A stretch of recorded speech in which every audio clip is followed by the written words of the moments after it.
بسم اللہ و باللہ وصلی اللہ علی رسول اللہ وعلی آلہ آل اللہ ولا سیما علی بقیت اللہ ولعنۃ اللہ علی اعدائہم اعداء اللہ۔ میرے محترم دوستوں، ماہ رمضان المبارک کے وہ ایام کہ جو ذکر امیر المؤمنین علیہ الصلاۃ والسلام سے مخصوص ہیں، منسوب ہیں، اسی مناسبت سے ہماری آج کی گفتگو کا موضوع بھی سیرت امام علی علیہ السلام کا ایک خاص باب رہے گا۔ یقیناً آپ نے بارہا اس بات کو سن رکھا ہوگا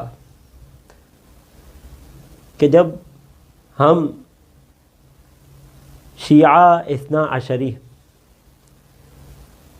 یہ عقیدہ رکھتے ہیں اور اس تاریخی حقیقت کے قائل ہیں، ہمارے بلیوز کا ایک بنیادی رکن ہے کہ رسول اللہ نے اس دنیا سے رحلت سے پہلے، اپنی وفات سے پہلے میدان غدیر میں مولا علی کو اپنا خلیفہ بلا فصل یعنی بغیر کسی گیپ کے اپنا جانشین مقرر کیا تھا۔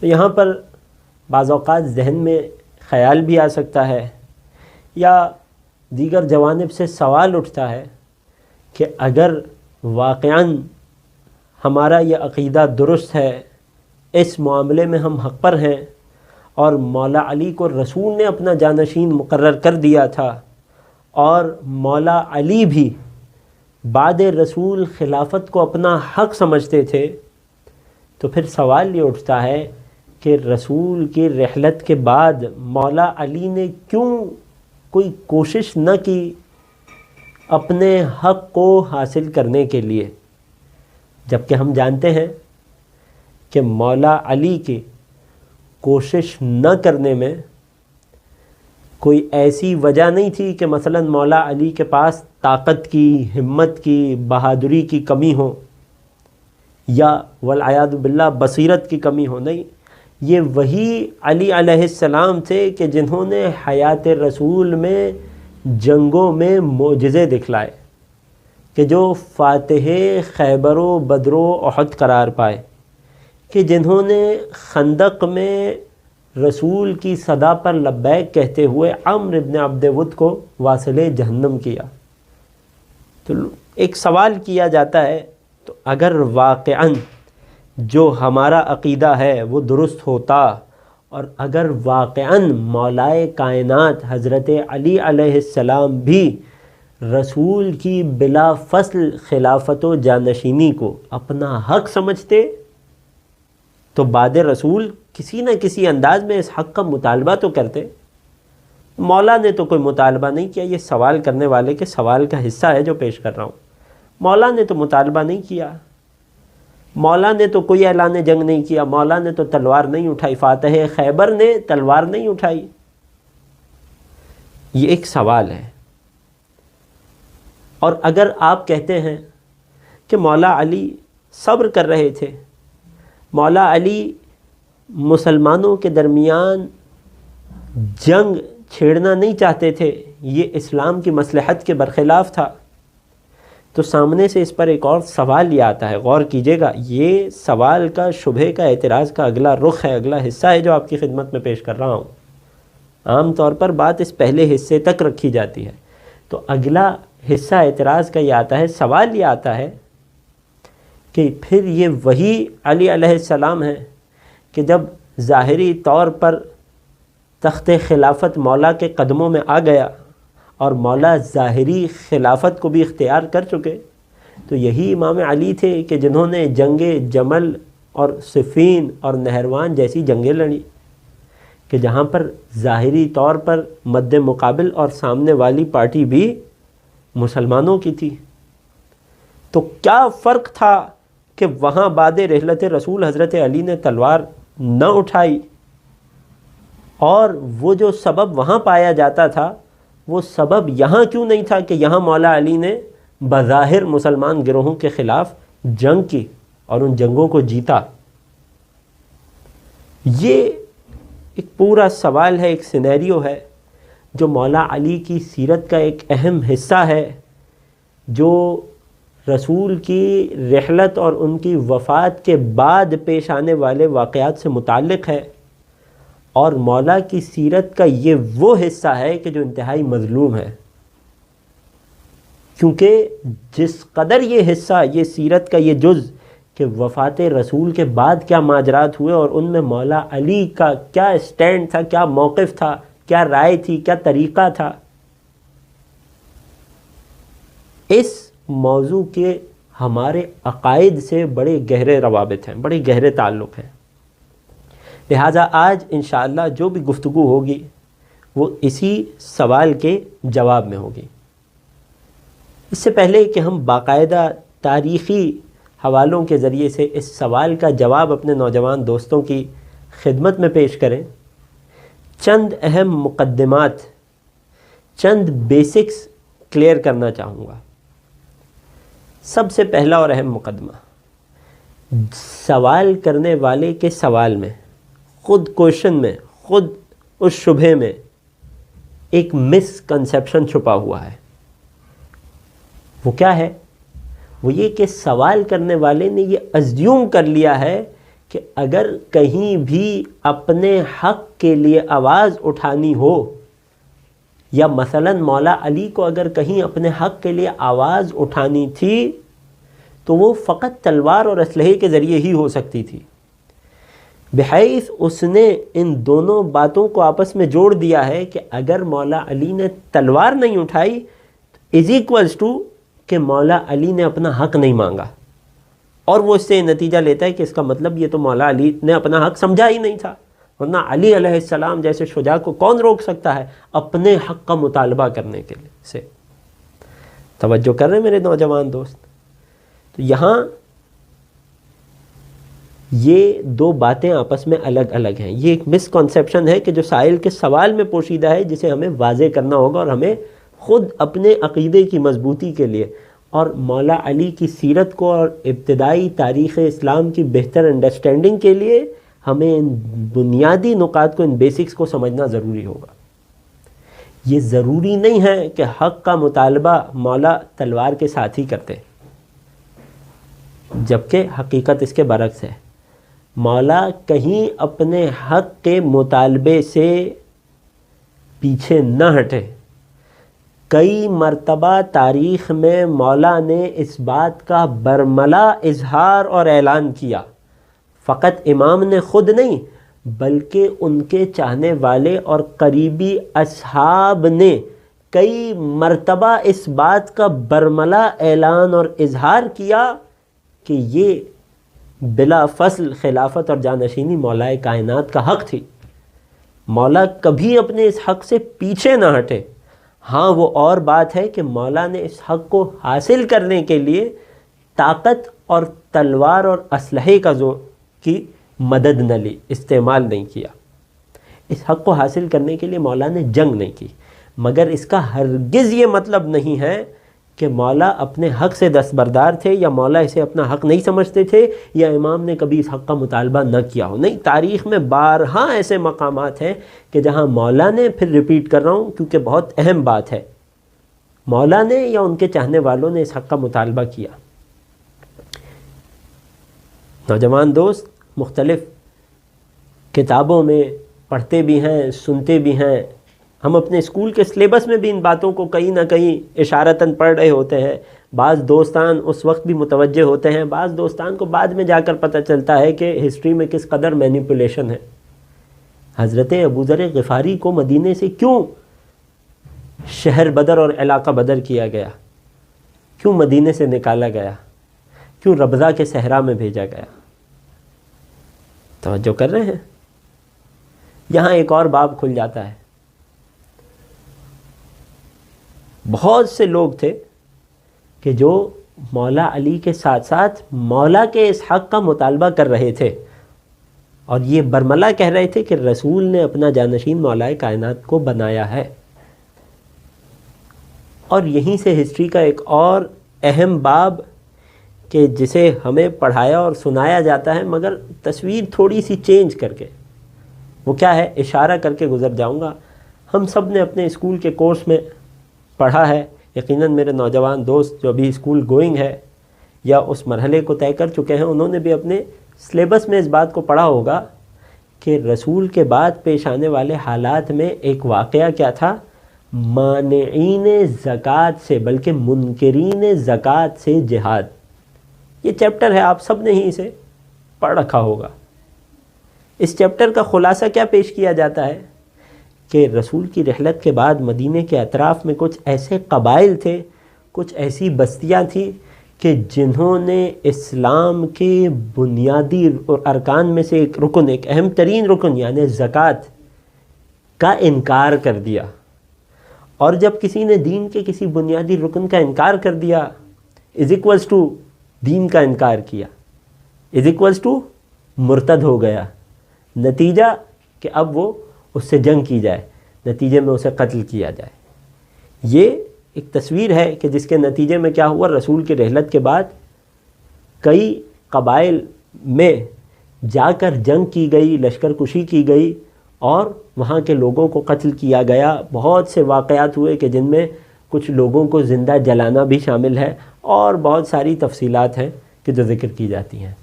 یہ کیا ماجرا تھا؟ اس واقعے کی تاریخی حقیقت کیا تھی؟ وہ بھی ایک حد تک مولائے کائنات کے حق کے مطالبے سے جڑی ہوئی تھی۔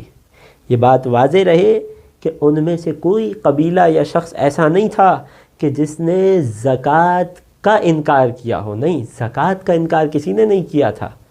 انکار کیا کیا گیا تھا کہ ہم اس حکومت کو لیجیٹیمیٹ نہیں مانتے، ہم اس حکومت پر مولائے کائنات کا حق سمجھتے ہیں، لہٰذا ہم اس گورنمنٹ کو زکوٰۃ نہیں دیں گے۔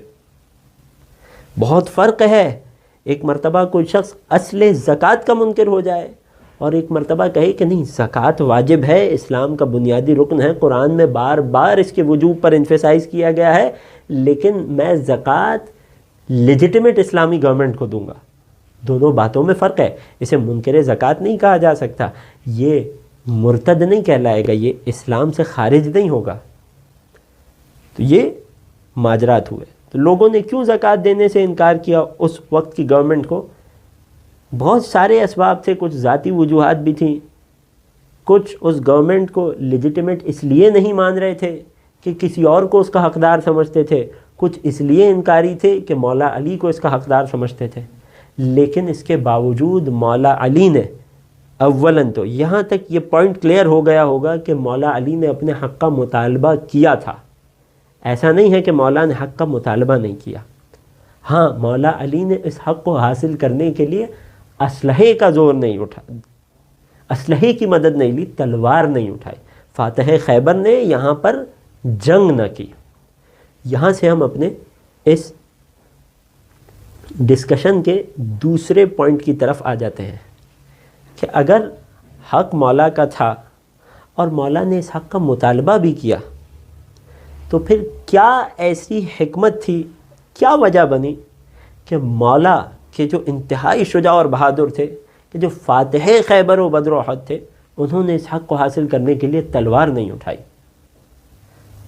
علی سے زیادہ مدینے میں کوئی بہادر نہیں تھا، مگر اس بہادر نے اپنی تلوار کو نیام میں رکھا۔ کیا وجہ ہے؟ ایک حکایت اور واقعے کی صورت میں اس پوری وجہ کی حکمت کو سمجھا جا سکتا ہے۔ بہت ہی لطیف مولا سے منسوب ایک فیصلہ ہے، یقیناً آپ سب دوستان نے کئی مرتبہ اسے سن رکھا ہوگا، مگر اسے اس جہت سے بھی دیکھیے۔ اس میں ایک حکمت ہے، ایک راز ہے، ایک اشارہ ہے جو میں اپنے نوجوان دوستوں کی خدمت میں پیش کروں گا۔ توجہ کیجیے گا۔ واقعہ کیا ہے؟ مولا سے منسوب ایک فیصلہ کہ جب دو خواتین آتی ہیں، ایک بچہ ہوتا ہے، ایک نومولود ہوتا ہے، ایک بیبی اپنے ساتھ لاتی ہیں، اور دونوں ماؤں کا دعویٰ یہ ہوتا ہے کہ یہ میرا بیٹا ہے، یہ میری سگی اولاد ہے۔ آپ سب نے سن رکھا ہوگا مولا سے منسوب واقعہ۔ مولا نے کیا فرمایا تھا کہ میں تلوار نکال کر اس کے دو ٹکڑے کر دیتا ہوں، آدھا آپ رکھ لینا آدھا آپ رکھ لینا، آپ دونوں کی صلح ہو جائے گی۔ اب یہ کوئی دنیاوی مال تو تھا نہیں کہ جسے 2 حصوں میں تقسیم کر دیا جائے، ایک جیتا جاگتا زندہ بچہ تھا۔ کیا ہوا؟ فوراً سے جو اصلی ماں تھی، ان دونوں میں سے ایک عورت، ایک خاتون، کہ جو فوراً اپنے دعوے سے دستبردار ہو گئی، جو فوراً اپنے کلیم سے پیچھے ہٹ گئی۔ کیا کہا؟ اے علی، آپ ایسا نہ کیجیے، یہ درست ہی کہہ رہی ہوگی، یہ بچہ اسی کا ہوگا، آپ اسے ہی دے دیجیے۔ مولا نے کیا فرمایا؟ آپ ہی اس بچے کی سگی ماں ہو۔ کیوں؟ کیسے پتہ لگا؟ کیونکہ سگی ماں اور دیگر لوگوں میں فرق یہ ہو گیا کہ سگی ماں کو یہ برداشت تھا کہ میرا بچہ کچھ عرصے مجھ سے دور رہے، لیکن اسے یہ برداشت نہیں تھا، وہ اس پر ہرگز راضی نہ تھی کہ میرا بچہ قتل ہو جائے، 2 ٹکڑوں میں تقسیم ہو جائے۔ مولا علی اس بچے کو قتل کرنے کا ارادہ یا 2 حصوں میں تقسیم کرنے کا ارادہ نہیں رکھتے تھے۔ مولا علی یہ دیکھنا چاہتے تھے کہ اس بچے کی موت اور قتل سے سب سے زیادہ کس کے جذبات پر اثر ہو رہا ہے۔ یقیناً وہ اس بچے کی سگی ماں ہوگی کہ جو بچے کو کچھ دیر اپنے سے دور رکھنے کے لیے تیار ہے، مگر اس کے مر جانے یا ٹکڑوں میں تقسیم ہو جانے پر راضی نہیں ہے۔ یہ واقعہ آپ سب نے سن رکھا ہے۔ اگر اس واقعے کی حکمت سمجھ آ جائے تو اس سوال کا جواب بھی بہت واضح ہو کر ہمارے سامنے آ جائے گا کہ کیوں مولا علی نے اپنے حق کے مطالبے کے لیے تلوار کا استعمال نہیں کیا، مولا نے جنگ کیوں نہیں کی۔ وجہ کیا ہے؟ کہ جو دین اسلام کے سگے تھے انہیں یہ تو برداشت تھا، میں مولا علی کے بارے میں عرض کر رہا ہوں، انہیں یہ تو برداشت تھا کہ اسلام کی حکومت اور اپنا حق یعنی رسول کی جانشینی کچھ دیر ان سے دور رہے، لیکن یہ برداشت نہ تھا کہ اس حق کو حاصل کرنے کے لیے وہ جلد بازی کریں، والعیاذ باللہ وہ تلوار اٹھائیں، جنگ کریں۔ نتیجے میں کیا ہوتا؟ ہمیشہ ہم ایک بات سنتے ہیں اجمالاً، ہم اپنے منابر سے بھی سنتے ہیں کہ اگر مولا علی اس وقت جنگ کرتے تو کیا ہوتا۔ یقیناً یہ ایک ایزمپشن ہے، کیونکہ جنگ تو نہیں ہوئی، بعد رحلت رسول کوئی جنگ نہیں ہوئی، ایک ایزمپشن پر بات ہوتی ہے۔ اگر جنگ کرتے تو کیا ہوتا؟ جناب اسلام کو بڑا نقصان ہوتا۔ کیسے ہوتا؟ کیا اسلام کے لیے بڑا نقصان نہیں تھا کہ نااہل مولا علی کے حق کو غصب کر لے؟ یہاں پر ذرا سے غور کی ضرورت ہے، اور دنیا کے پولیٹیکل سچویشنز اور عام طور پہ دنیا میں سیاسی حالات کس طرح سے کس رخ پر چلے جاتے ہیں، اسے سمجھنے کی ضرورت ہے۔ شاید آج کل کے حالات میں اس بات کو، اس ایزمپشن اور اس کے پیچھے کی حکمت کو سمجھنا آسان ہو۔ میرے نوجوان دوست خصوصی غور کیجیے گا، کیا ہوتا؟ دین اسلام کی حکومت کو قائم ہوئے کتنا عرصہ گزر چکا تھا؟ فقط 10 برس۔ 11 ہجری کے ابتدا میں رسول اللہ کی رحلت ہو گئی۔ پہلی ہجری وہ تھی کہ جب رسول نے مدینے میں ہجرت کر کے مدینے میں اپنی اور اسلام کی حکومت کو قائم کیا تھا۔ تو ابھی اسلامی سلطنت بہت تازہ تھی، ابھی اسلامی حکومت ایک چھوٹے سے پودے کی مانند تھی۔ کن سلطنتوں اور حکومتوں کے مقابلے میں؟ جو مختلف عیسائی یا یہودی آبادیاں تھیں، جو بہت عرصے سے جمے بیٹھے تھے، جنہوں نے اپنی حکومت کو مضبوط کر لیا تھا، مختلف قلعے تعمیر کر لیے تھے، ان کے مقابلے میں مدینے کے مسلمانوں کی حکومت بہت تازہ تھی، ایک چھوٹے سے پودے کی مانند تھی۔ اور ایک چھوٹے سے پودے اور تناور درخت میں، کمپلیٹ گرون ٹری میں فرق یہ ہوتا ہے کہ اگر کئی طوفانی ہوا چل جائے تو اگر بڑا تناور درخت ہوگا جس کی جڑیں زمین میں مضبوط ہوں گی، وہ اس ہوا کے پریشر کو جھیل جائے گا، جبکہ چھوٹا سا پودا تھوڑی سی ہوا سے ہی تباہ ہو جائے گا، برباد ہو جائے گا، ٹوٹ جائے گا، بکھر جائے گا، زمین سے اکھڑ جائے گا۔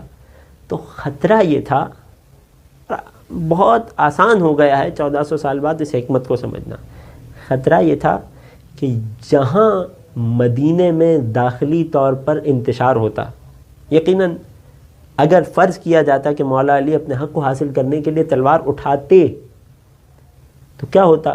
کچھ لوگ ہوتے کہ جو مولا علی کے ساتھ آ جاتے، مقابل میں ایک پورا لشکر تھا، مدینے کے اندر مسلمانوں کے درمیان آپسی جنگ ہوتی، اس کا نتیجہ کیا ہوتا؟ اس کا نتیجہ سول وار ہوتا۔ سول وار یہی تو ہوتی ہے کہ ایک علاقے کے افراد، ایک سلطنت کے افراد آپس میں جگڑ جائیں، آپس میں لڑ جائیں، آپس میں لڑنے لگیں، بیرونی دشمن آ کر حملہ نہیں کر رہا، سویلینز کے درمیان جنگ ہو رہی ہے۔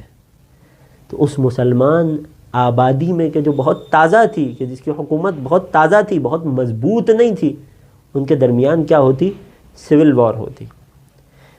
مدینہ کی حکومت اسلامی کو اپنے ابتدائی سالوں میں ہی ایک بہت بڑا نقصان ہوتا کہ شاید جب دشمن جو قریب اور قریب میں بیٹھے ہوئے یہودی گروہ تھے یا جو عیسائی حکومتیں تھیں، وہ اس سول وار سے، ان نامناسب حالات سے، اس داخلی جنگ اور فتنے سے، ان مشکلات سے فائدہ اٹھاتے۔ اور اس حالت میں غور کیجئے کہ جب مسلمان آپس میں لڑ رہے ہوتے، فائٹ کر رہے ہوتے، جنگ کر رہے ہوتے، اور کوئی باہر سے شخص حملہ کرتا تو اس کے لیے کتنا آسان ہوتا دونوں گروہوں کو ختم کر دینا۔ اور یوں اسلامی حکومت اپنے ابتدائی زمانے میں ہی ختم ہو جاتی۔ اب یقیناً میرے نوجوان دوست اس حکمت کو ایک حد تک سمجھ پائے ہوں گے، کچھ حد تک میں آپ کے ذہنوں کے قریب کر پایا ہوں گا اس لاجک کو، اس ازمپشن کے پیچھے کیا لاجک ہے کہ اگر مولائے کائنات جنگ کرتے تو کیا ہوتا۔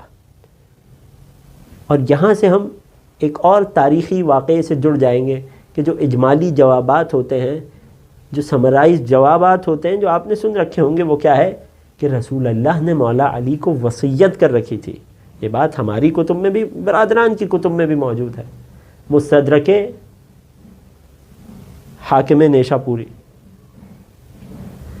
جن کی بہت معروف کتاب ہے، بیسک اور بنیادی ریفرنسز میں سے ہے برادران کے، جن میں انہوں نے اس حدیث کو نقل کیا مناقب امیر المومنین کے باب میں کہ مولا علی نے فرمایا، مضمون روایت ہے، خلاصہ حدیث ہے کہ رسول اللہ نے مجھے خبردار کیا تھا اور مجھے صبر کی تلقین کی تھی۔ رسول اللہ نے مجھے صبر کی تلقین کی تھی، بعد میں پیش آنے والے واقعات کے بارے میں خبردار کیا تھا، اور جنگ کرنے سے، تلوار اٹھانے سے منع کیا تھا۔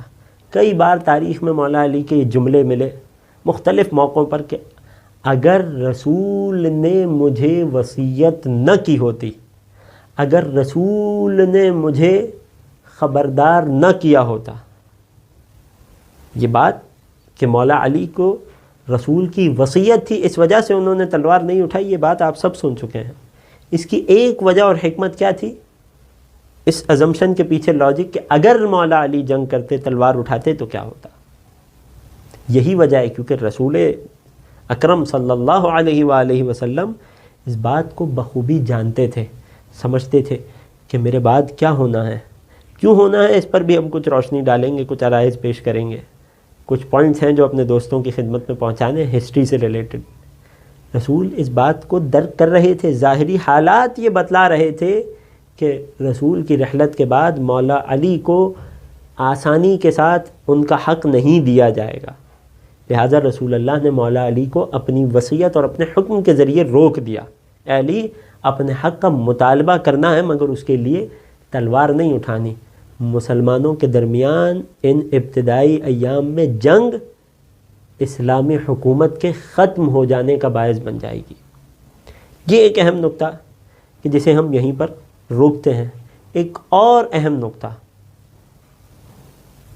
وہ آپ کی خدمت میں پیش کرنا چاہتا ہوں، اور اسے بھی بہت آسانی کے ساتھ آسان الفاظ میں کلیئر کرنا چاہتا ہوں۔ وہ کیا ہے؟ اگر کوئی یہ سمجھ رہا ہے کہ امام کا کام یہ ہے، امام کا وظیفہ شرعی اور امام کی تکلیف شرعی یہ ہے کہ اپنے حق کو حاصل کر لیں، اگرچہ معجزے کے ذریعے، چاہے کوئی بھی ان کے ساتھ نہ ہو، پھر بھی وہ اس کام کو کر لیں اور اپنے حق کو حاصل کر لیں، تو یہ بات اسلامی نظریات کے ہمارے عقائد کے اور ائمہ کی تعلیمات کے برخلاف ہے؟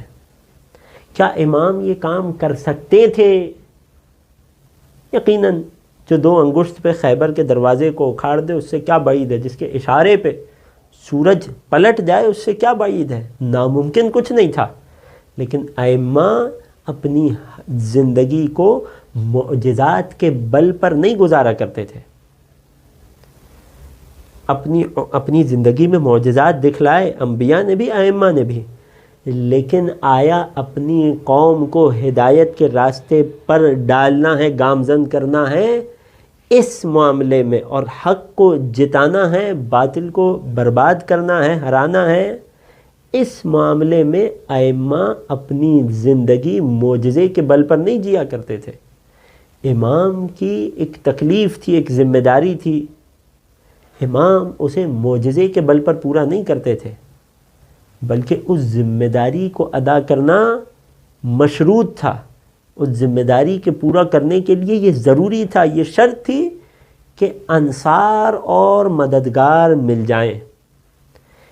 حضرت موسیٰ علیہ السلام نے بھی اپنی قوم کو معجزے کے بلبوتے اور بنا پر ہدایت نہیں دی، معجزہ دکھایا حجت کو تمام کرنے کے لیے، حق اور باطل کے درمیان فرق کو واضح کرنے کے لیے. لیکن اس کے نتیجے میں جب قوم نے ساتھ دیا، ایمان لائی، تو نبی اللہ موسیٰ اپنی قوم کو لے کر نیل کے راستے سے نکل گئے. توجہ کر رہے ہیں بات کو؟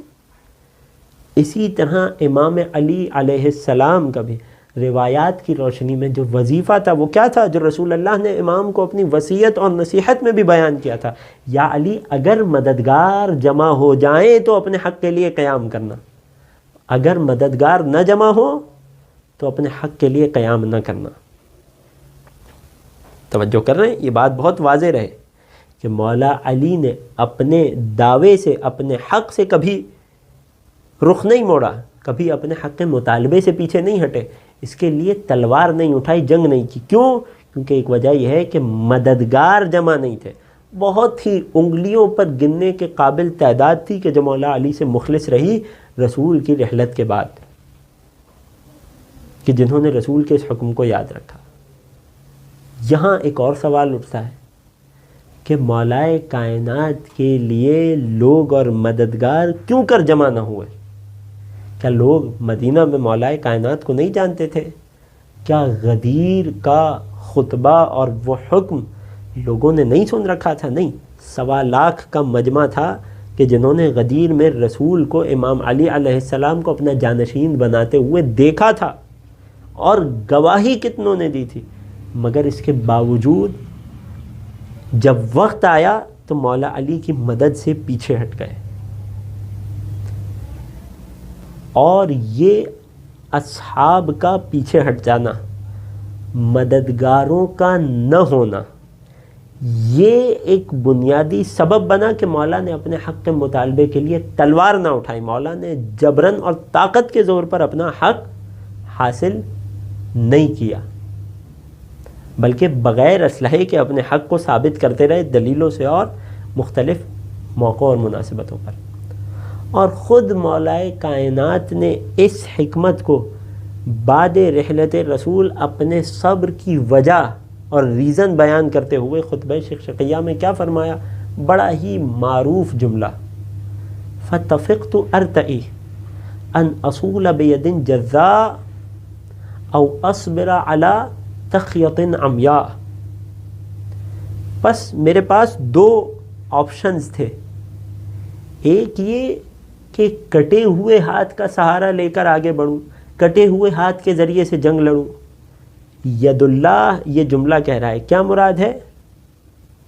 کہ مددگاروں کی، نصرت کرنے والوں کی، ساتھ دینے والوں کی کمی ہے. کیا انہی چند جو مخلصین ہیں انہیں لے کر ظاہری تقاضوں کے تحت جنگ کے لیے تلوار اٹھاؤں، نتیجے میں یہ جو خالص مسلمین ہیں یہ بھی قتل ہو جائیں؟ یا نہیں، اس فتنے کی اندھیری اور تاریک رات پر صبر کروں.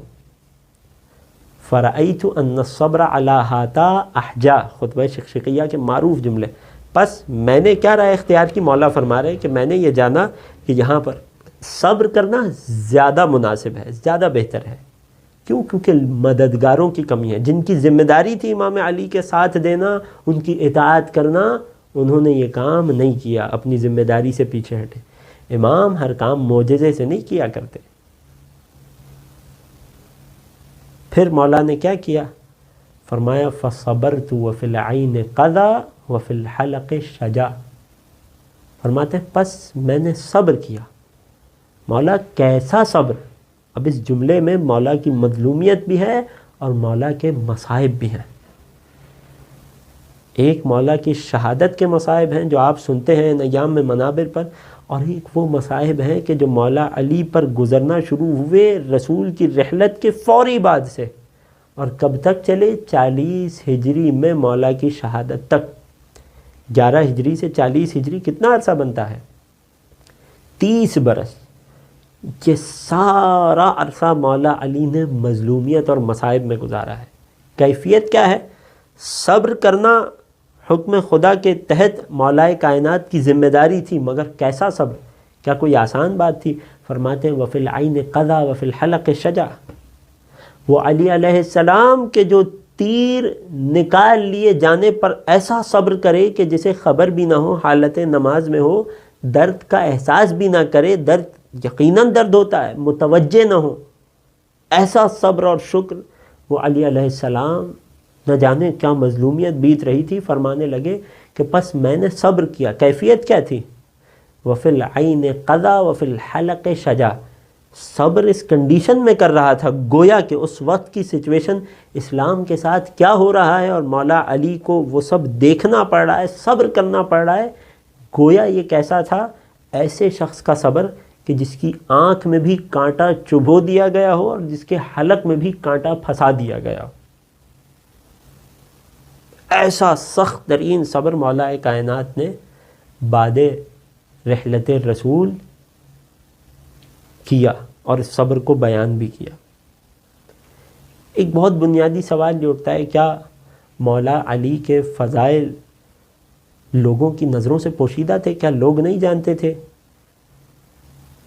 چھوڑ دیجئے اگر امام نہیں مانتے تھے یا معصوم نہیں مانتے تھے، کیا مدینے کے مسلمانوں میں سب سے قابل ترین جوان مولا کائنات نہیں تھے؟ کیا مختلف جنگوں میں مولا علی نے اپنی شجاعت کو، اپنی بہادری کو، اپنے ایمان کو ثابت نہیں کیا تھا؟ اس کے باوجود مددگاروں اور انصار کی کمی کیوں تھی؟ کیوں لوگوں نے مولا علی کا ساتھ نہیں دیا؟ آیت اللہ شہید سید باقر الصدر رحمۃ اللہ علیہ جب ان تاریخی واقعات کو پر تبصرہ کرتے ہیں، جب دقیق انداز میں تاریخ کا مطالعہ کرتے ہیں، تو اس سے کچھ نتائج ہماری خدمت میں پیش کرتے ہیں۔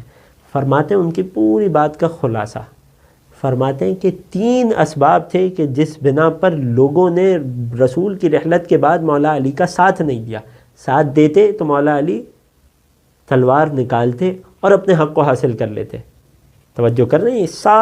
ساری گفتگو اسی ابتدائی سوال کے جواب میں جاری ہے۔ فرماتے ہیں 3 ایسے بنیادی اسباب تاریخ میں ہمیں ملتے ہیں کہ جس بنا پر لوگوں نے مولا علی کا ساتھ نہیں دیا، جبکہ جانتے تھے کہ علی سے زیادہ کامل شخص بعد رسول مدینے میں کوئی ہو نہیں سکتا۔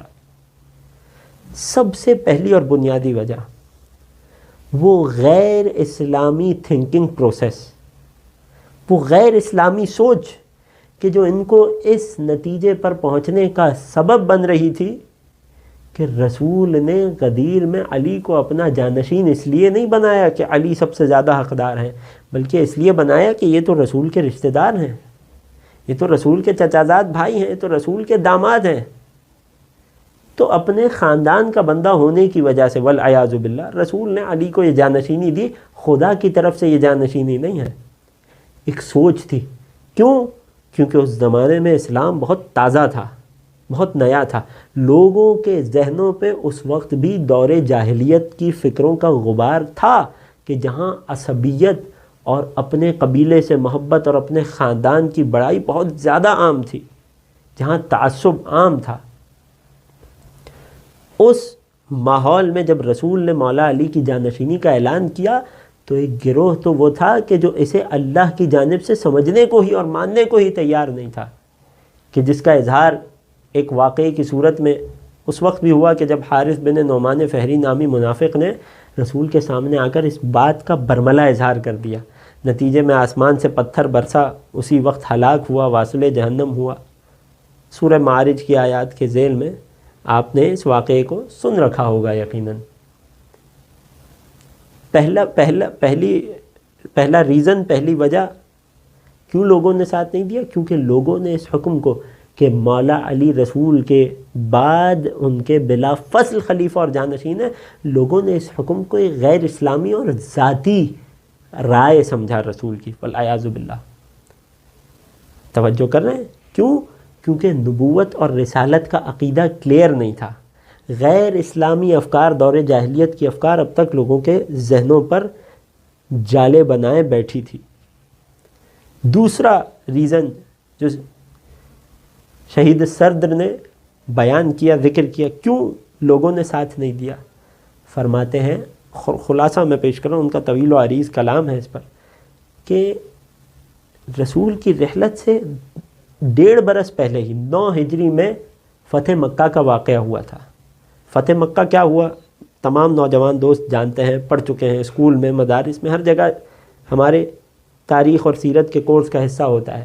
فتح مکہ کے وقت رسول نے لوگوں کو ایک عام معافی دی، اور اس موقع پر چونکہ اسلام پوری طرح غالب آ گیا تھا، لوگوں کو اپنے دنیاوی فائدے بھی اسلام سے جڑتے نظر آئے، تو کیا ہوا، لوگوں کی ایک بڑی مقدار کہ جو دل سے رسول پر ایمان نہیں لائی تھی، دل سے مسلمان نہیں تھی، لیکن ظاہری طور پر اپنی جان بچانے کے لیے اور مسلمانوں کے حقوق حاصل کرنے کے لیے اور بیت المال میں اپنا حصہ حاصل کرنے کے لیے، امن و امان کے ساتھ مکے میں رہنے کے لیے اسلام کو زبان سے قبول کر لیا۔ یہ 9 ہجری کا واقعہ 11 ہجری کی ابتدا میں رسول کی رحلت ہو گئی۔ تو اس 1 سے 1.5 سال پہلے فتح مکہ کے وقت جو بڑی تعداد لوگوں کی جنہوں نے اسلام کو قبول کیا تھا، جن میں ایک بڑی تعداد منافقین کی تھی، منافقین کے بہت سے گروہ تھے، گروپس تھے کہ جو مانع بنے، رکاوٹ بنے کہ لوگ مولا علی کی مدد کریں۔ تیسری وجہ جو شہید صدر رحمۃ اللہ علیہ نے لکھی وہ کیا ہے؟ بہت اہم وجہ، ایک گروہ لوگوں کی ایک تعداد، چاہے چھوٹی یا بڑی تعداد، کہ جنہوں نے اس حکم کو اللہ کا حکم ہی نہیں سمجھا، مولا علی کی ولایت اور جانشینی کو اللہ کی جانب سے نہیں سمجھا، بلکہ رشتہ داری کی بنیاد پر رسول کا ذاتی فیصلہ سمجھا۔ دوسرا گروہ وہ بڑی تعداد کہ جو فتح مکہ کے نتیجے میں جان بچانے کے لیے مسلمان ہوئے تھے، انہیں کہاں مطلب تھا حق یا باطل سے۔ تیسرا وہ گروہ جو نہ پہلے والے گروہ میں سے ہے، جانتے تھے، سمجھتے تھے، رسالت کے عقیدے کو سمجھتے تھے، جانتے تھے کہ یہ حکم اللہ کی جانب سے ہے، اور ان کا تعلق ظاہری طور پر منافقین کے گروہ میں سے نہیں تھا، بظاہر بڑے محترم لوگ تھے۔ مشکل کیا تھی ان کے ساتھ؟ ایک نفسانی مشکل تھی، ایک اخلاقی مشکل تھی۔ وہ کیا؟ کہ وہ لوگ مولائے کائنات سے حسد میں مبتلا تھے، حسد جیسی بیماری میں مبتلا تھے۔ کیوں؟ کیونکہ یہ آگے رہنے والے لوگ تھے، مگر ان میں بھی علی علیہ السلام ہر جگہ سب سے زیادہ سرخرو رہے۔ محاوراتی زبان میں ہمیشہ رسول کی آنکھ کا تارا بنے رہے، ہر جنگ میں علی آگے تھے، ہر مقام پر علی آگے تھے، سب سے زیادہ علم علی کو مل رہا ہے، بعض جنگوں کے بعد زیادہ مال غنیمت علی کو مل رہا ہے، ہمیشہ علی رسول کے ساتھ ہیں، رسول علی کے ساتھ ہیں۔ لوگوں نے بہت کوشش کی مگر علی کے کمال تک نہیں پہنچ سکے۔ کیا ہوا؟ دلوں میں علی سے حسد آ گیا۔ اور یہ بات کوئی ہم اپنی اندازہ گیری سے اور ایزمپشن سے نہیں کر رہے، بلکہ فریقین کی کتب میں ایسی احادیث موجود ہیں کہ جہاں رسول نے فرمایا تھا کہ علی قوم کے دلوں میں، یعنی بعض لوگوں کے دلوں میں ضغائن ہیں، حقد ہیں، حسد ہیں، کینے ہیں کہ جنہیں وہ اس وقت تک اظہار نہیں کریں گے جب تک میں دنیا سے نہ چلا جاؤں۔ یہاں اپنے نوجوان دوستوں کو آخر میں یہ پیغام بھی دینا چاہوں گا، اس پوری تاریخ اور تاریخ کے اس تجزیے سے، ان چند پوائنٹ سے ہمیں ایک اور بھی اہم بات سمجھ آتی ہے، کہیں ایسا نہ ہو کہ کسی اخلاقی برائی میں مبتلا ہو کر ہم کسی بڑے فائدے اور کمال کو قربان کر دیں، ضائع کر دیں اور ہم حق کا ساتھ نہ دیں۔ کہیں ایسا نہ ہو کہ کہیں ہم سے بہتر کوئی کام کرنے والا کوئی شخص، دین کی خدمت کرنے والا مثلا موجود ہو، لیکن ہم اپنے حسد اور اپنے غرور کی وجہ سے اسے پیچھے کریں اور خود آگے بڑھ کر ویسا کام نہ کر سکیں کہ جیسا کرنے کا حق ہے۔ یہی وجہ ہے کہ خدا سے ہمیشہ خلوص نیت مانگنا چاہیے، اہم ہدف ہونا چاہیے، اپنی ذات اور اپنی شخصیت نہیں ہونا چاہیے۔